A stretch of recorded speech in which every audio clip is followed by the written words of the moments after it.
Taram milhares de camundongos mortos para matar cobras. Cada um estava carregado com analgésicos e era lançado de helicópteros em pequenos paraquedas de papelão sobre a selva. Parece uma piada ruim, mas em Guam era real. Uma cobra invasora já havia exterminado a maior parte dos pássaros nativos. As florestas estavam ficando silenciosas, as aranhas se proliferavam e até a rede elétrica falhava porque as cobras subiam nos fios. A queda aérea deveria ser o ponto de virada, mas quando os cientistas voltaram para ver o que aconteceu, o que encontraram não mudou apenas Guam, mudou para sempre a forma como o mundo pensa sobre espécies invasoras e soluções rápidas.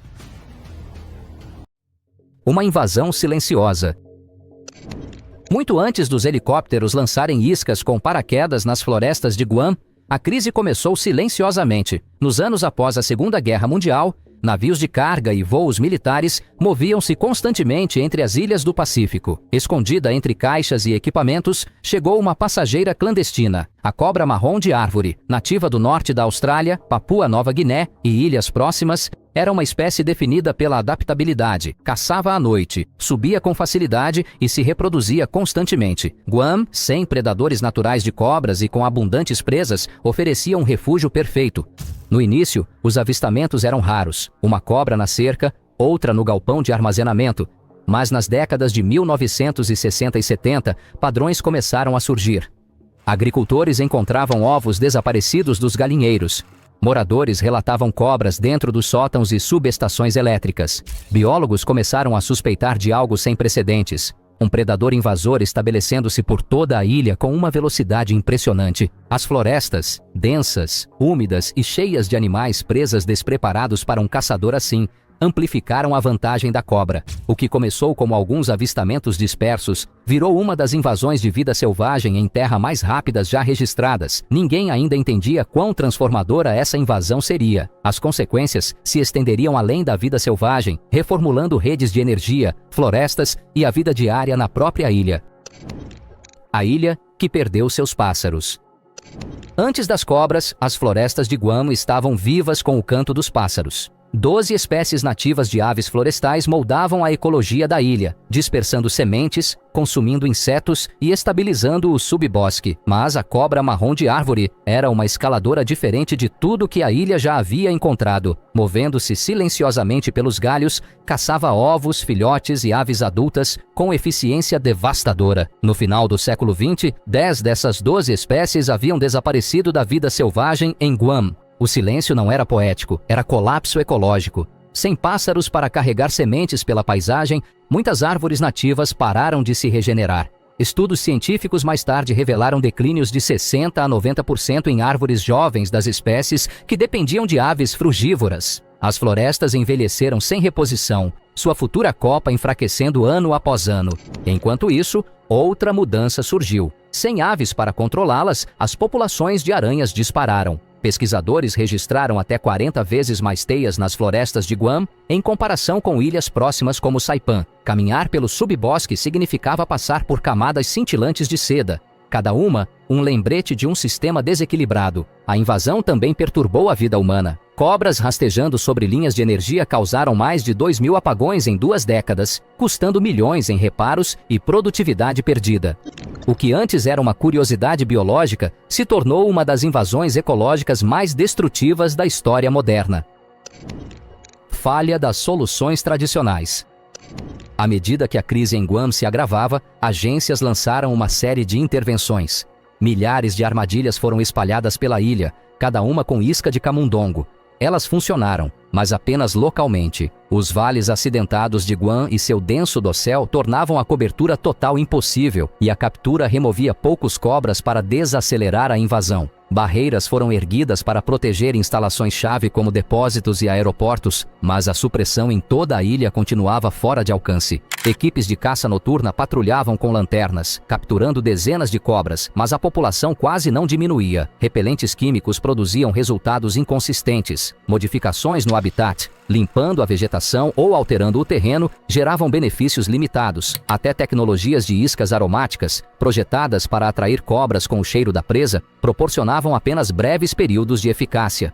Biólogos finalmente enfrentaram uma verdade desconfortável. A invasão havia alcançado uma escala em que as ferramentas convencionais de controle não podiam revertê-la. As cobras de Guam eram numerosas demais, muito espalhadas e profundamente inseridas na paisagem. A ilha corria o risco de um declínio ecológico contínuo e da possibilidade de cobras se espalharem para o Havaí e além, ameaçando ecossistemas e economias adicionais. Os pesquisadores precisavam de algo novo, um veneno que funcionasse em doses minúsculas, fosse relativamente seguro para a maioria dos outros animais e pudesse ser distribuído por amplas áreas de floresta.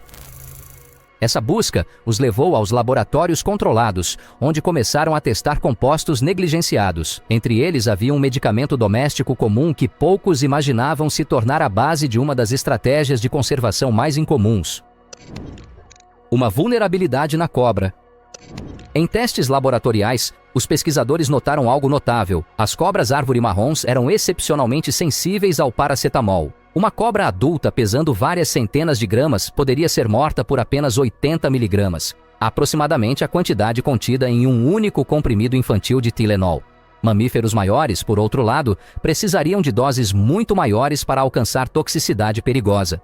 Não era perfeito, mas foi suficiente para apontar uma solução direcionada. O desafio tornou-se a entrega. Para ser eficaz, o veneno precisava alcançar as cobras onde elas realmente caçavam, no dossel. Largar a isca no chão da floresta a exporia a porcos, gatos selvagens ou caranguejos terrestres.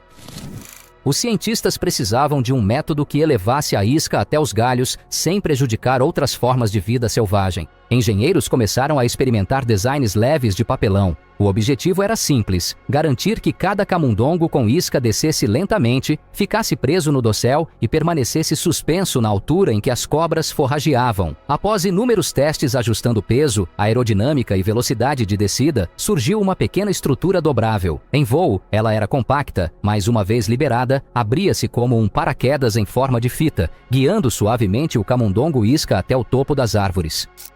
Parecia quase absurdo, um ponto de encontro entre a pesquisa moderna e a engenharia improvisada de campo. Contudo, ofereceu algo que a ilha nunca teve: uma maneira escalável de distribuir doses precisas em uma selva densa. Essa fusão de biologia e engenhosidade preparou o terreno para uma tática de conservação sem precedentes. Operação Lançamento sob tecido. Em 2013, o projeto estava pronto para implantação em campo. Helicópteros decolaram carregando caixas com camundongos mortos, cada uma contendo exatamente 80 miligramas de acetaminofeno e equipada com o sistema de paraquedas de papelão. O plano era direto e ambicioso: distribuir isca em áreas do norte de Guam onde as densidades de cobras eram mais altas. Em dezembro daquele ano, a maior operação começou. Aproximadamente 2.000 iscas foram lançadas sobre a floresta próxima à base aérea Andersen como parte de um programa de $8 milhões financiado pelos Estados Unidos. Enquanto o helicóptero circulava no alto, os pequenos paraquedas flutuavam para baixo em espirais lentas, prendendo-se nos galhos exatamente como os engenheiros haviam planejado. Era uma imagem tão incomum que a mídia global correu para reportá-la. Uma ilha moderna lançando camundongos cheios de medicamentos do céu para combater um predador invasor. O monitoramento inicial mostrou que as cobras consumiam as iscas prontamente e os óbitos em áreas tratadas aumentaram. Equipes de campo também usaram carcaças marcadas com rádio para confirmar onde as iscas caíram, quanto tempo permaneceram na copa das árvores e quais predadores tiveram acesso a elas. A operação não eliminou as cobras, mas teve sucesso em reduzir as populações locais nas zonas-alvo. A reação pública foi mista. Conservacionistas viram inovação. Grupos de bem-estar animal argumentaram que o veneno causava sofrimento prolongado, mas os riscos ecológicos eram incontestáveis. As florestas de Guam já haviam perdido a maior parte de suas aves. Controlar o número de cobras era essencial não apenas para preservar o que restava, mas para impedir que a espécie alcançasse novas ilhas. Os limites da vitória. Apesar da engenhosidade das quedas aéreas, os especialistas sabiam que a operação não restauraria o ecossistema de Guam ao seu equilíbrio anterior. O terreno da ilha era vasto, as florestas densas e a população de cobras muito difundida para uma erradicação completa. Iscas de paracetamol eram eficazes apenas onde eram aplicadas, e seu impacto diminuía com o tempo, pois áreas não tratadas continuavam a fornecer novas cobras. Os biólogos também entendiam as limitações biológicas. As cobras castanhas arborícolas reproduzem-se constantemente, dispersam-se facilmente e exploram quase qualquer habitat. mesmo com a supressão bem-sucedida, as populações poderiam se recuperar sem tratamentos repetidos. O sistema de queda aérea tornou-se uma ferramenta não para erradicação, mas para controle estratégico, reduzindo densidades em torno de zonas vulneráveis como aeroportos, portos e áreas de conservação. A parte surpreendente foi que, mesmo uma queda aérea de alta tecnologia e multimilionária, não era um botão mágico de reinicialização. Era apenas mais uma ferramenta em uma luta longa e exaustiva. Ainda assim, o projeto ofereceu um insight crítico. Mostrou que venenos direcionados, entregues com precisão e com risco relativamente baixo para outros animais, poderiam realmente mudar a forma como as invasões ocorrem. Também ressaltou a necessidade de vigilância constante. A maior ameaça não era a população atual de Guam, mas a possibilidade de cobras escaparem para novas ilhas. Evitar esse desfecho exigia pesquisa contínua, medidas de contenção e a disposição de inovar em escalas raramente tentadas na conservação. A Batalha de Guam tornou-se um compromisso de longo prazo em vez de uma vitória dramática única, mostrando tanto o que a conservação moderna pode fazer, quanto o que ela não pode. O que Guam ensinou ao mundo? A luta de Guam se tornou um estudo de caso para o planeta. Destacou como um único predador invasor pode desestruturar ecossistemas, afetar economias e silenciar paisagens inteiras. Também mostrou que soluções não convencionais, mesmo aquelas que parecem improváveis, podem produzir benefícios ecológicos reais quando fundamentadas em dados sólidos e engenharia cuidadosa. Em outros lugares, a erradicação teve sucesso onde as condições eram diferentes. No atol de Palmyra, campanhas aéreas de rodenticida eliminaram dezenas de milhares de ratos invasores, permitindo que aves marinhas retornassem.